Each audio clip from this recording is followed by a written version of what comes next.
This video is brought to you by patreon.com/worsttake. Get access to exclusive live streams and Discord servers, on-screen shoutouts, and early access to some videos when you join now. Help make sure that we can continue to make content like this by supporting the Patreon. Links are in the description down below.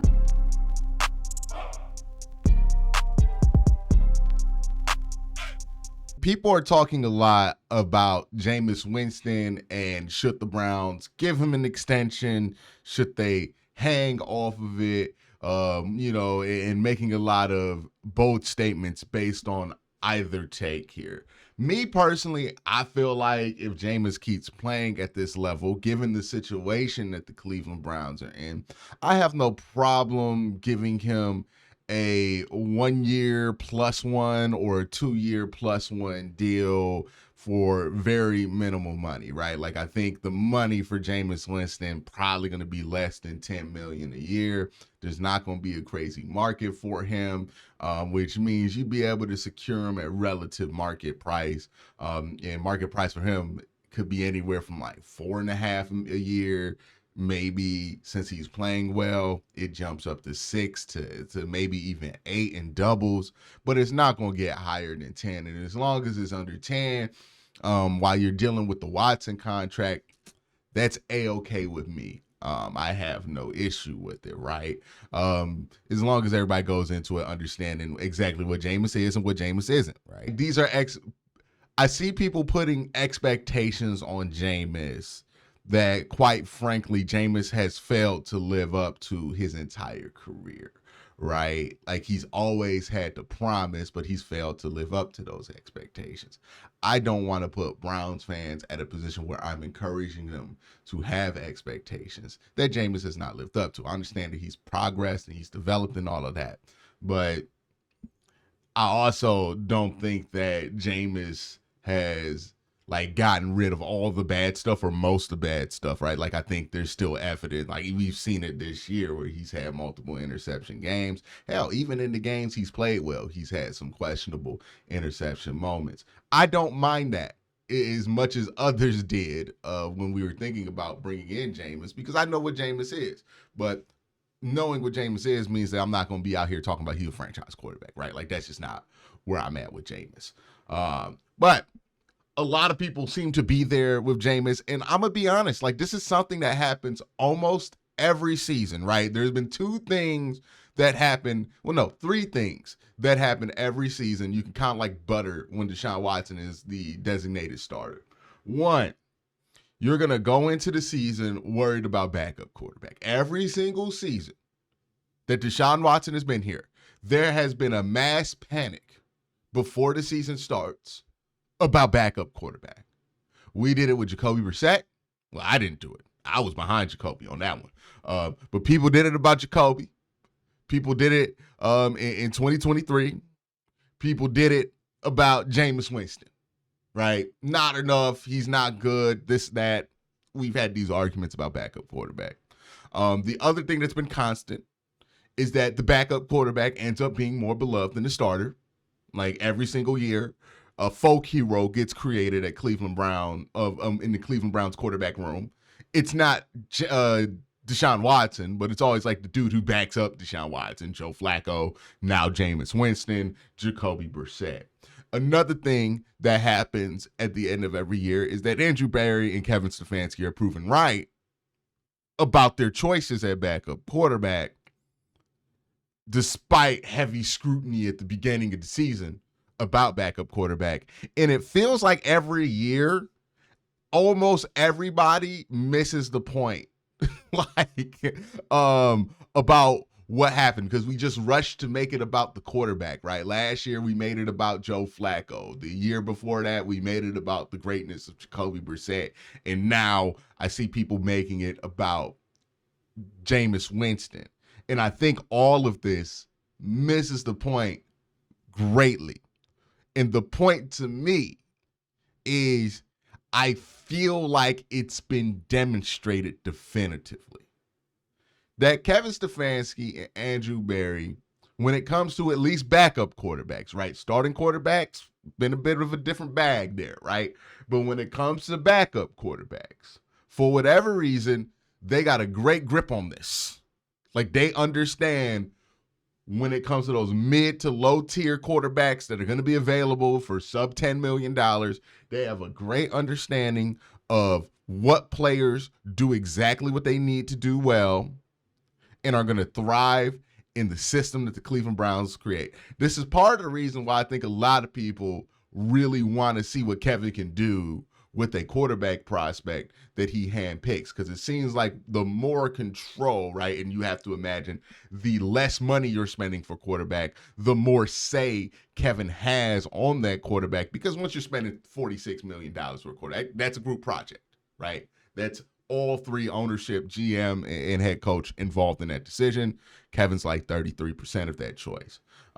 When it comes to bringing in Jacoby Brissett versus Jimmy Garoppolo, yeah, that's a Kevin move, right? Like, Kevin gets to probably have a lot of say on that because he's going to be the dude working with them day to day, and it's a small enough choice where, like, you're not going to be trying to do a tug of war about that.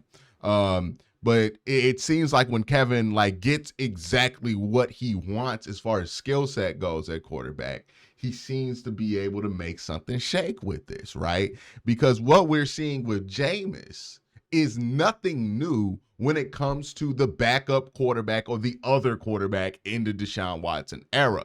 And it's nothing new to Kevin Stefanski. I mean, he was able to replicate this success with Kirk Cousins. He was able to replicate this success with Baker Mayfield in 2020. He was able to replicate that success with Jacoby Brissett. Same thing with Joe Flacco. Now we're looking at it, and we see that success with Jameis Winston. The only time we haven't seen Kevin be able to hit kind of this level of success with propping up quarterback play was in 2021, where Baker Mayfield has admitted that he played while needing a surgery on his off shoulder, not his thrown shoulder.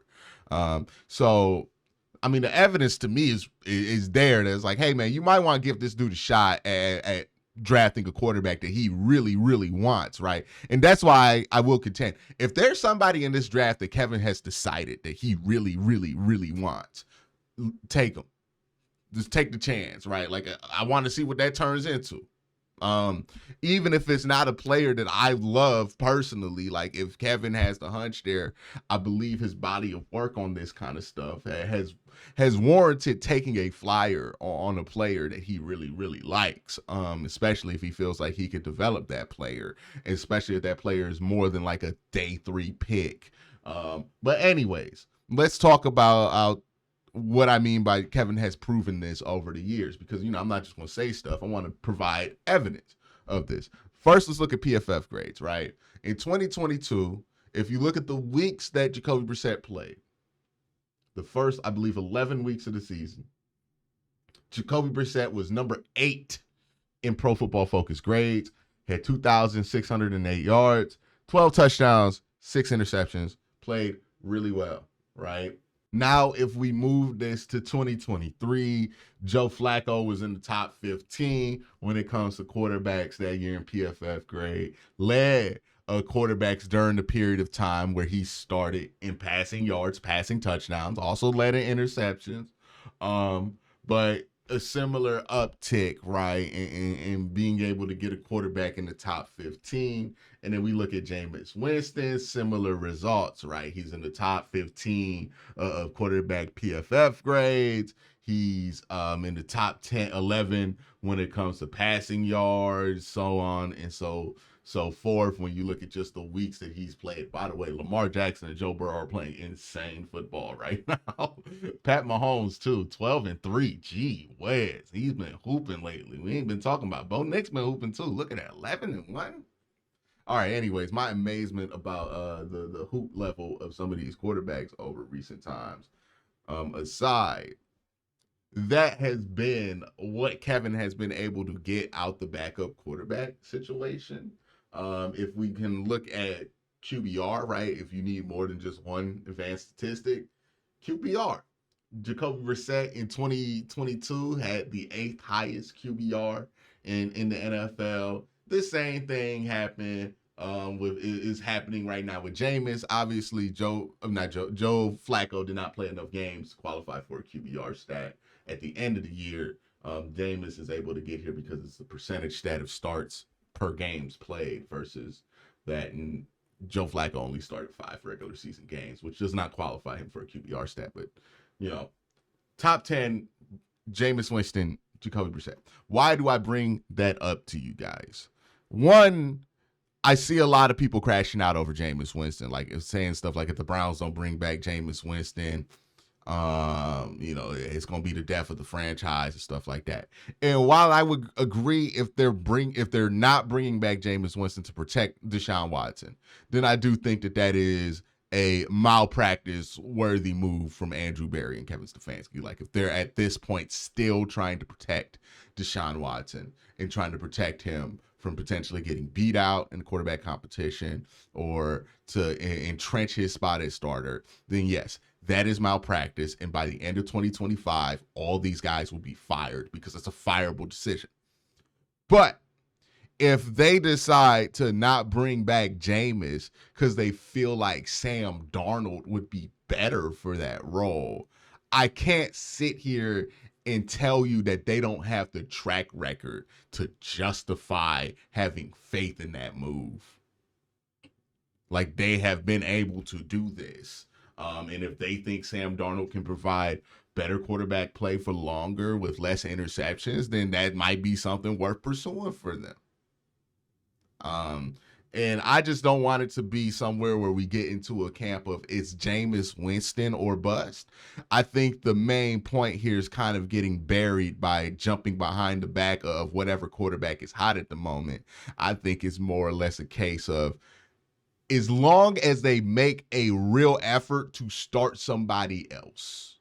Like as long as we're not rolling into the season with like a soft competition between DTR and Deshaun Watson, I'm good, right? Like that's what I want from this team. Whether that guy be Jameis Winston, whether that guy be Sam Darnold, and I'm not saying that Sam Darnold's automatically better than Jameis.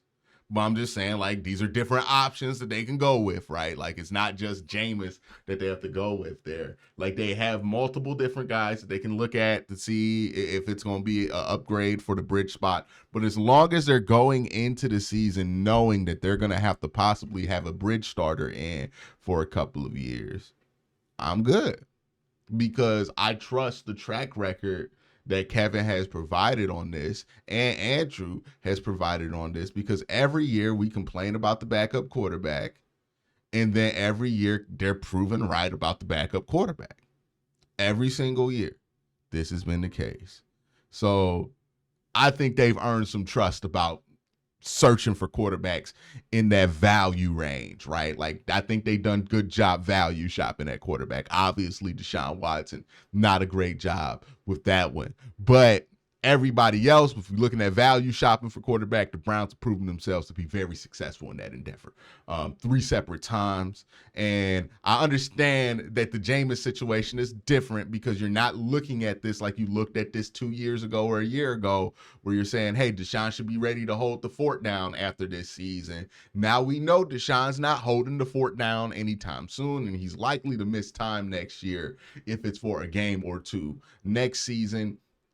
So what that means is that you have to be more serious about finding a starter. And Jameis is a legitimate option to be the starter for this team for the next couple of years. And right now, I see him as the best possible option, considering that I think Sam Darnold's going to get paid a ridiculous amount of money to play quarterback somewhere. And I'm fine with that, right? I'm not against bringing back Jameis on a 2-year deal. I've talked about it ad nauseum. But I also am not going to be crazy angry if they decide to go a different direction, because this front office has made that choice before and it's worked out for them multiple times. I think they deserve the benefit of the doubt on that. You cannot give them the benefit of the doubt on other things, but when it comes to like that value quarterback range, they have definitely earned it, in my opinion. Let me know what you guys think in the comment section down below. Y'all have a great day. Have a better night. Peace.